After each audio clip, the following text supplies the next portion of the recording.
Deyin görüm süniləşdirilmişlərdənsinizmi? İlk olaraq 19-cu əsrin sonları, 20-ci əsrin əvvəllərində qidaların ömrünü uzatmaq üçün duz, şəkər, nitratlar və kimyəvi rənglərin istifadəsi ilə başlayan bu macəra, ardından 1940-1960-cı illərdə gedən müharibələr fonunda ordunun artan qida ehtiyacını ödəmək məqsədi ilə konservləşdirilmiş və toz halında süni yeməklər, məsələn, quru süd kimi qidaların kütləvi sənaye istehsalına başlamaqla yeni bir süni qida erasının əsasını qoydu.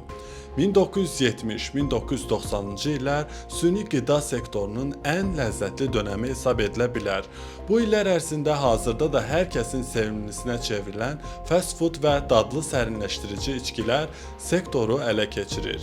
2000-2010-cu illər arası insanlıq tarixində GMO, yəni genetik dəyişdirilmiş orqanizmlər və vitaminlərlə zənginləşdirilmiş süni qidalar yaranmağa başladı.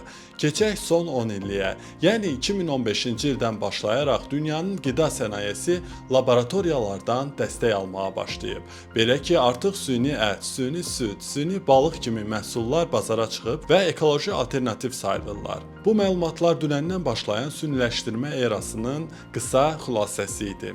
Növbəti videoda isə süni intellektin həyatımıza daxil olması və nələri dəyişməsi barədə danışacağam. Bu tərz videoların davamlı olması üçün videonu bəyənib dostlarına göndərməklə mənə dəstək ola bilərsən.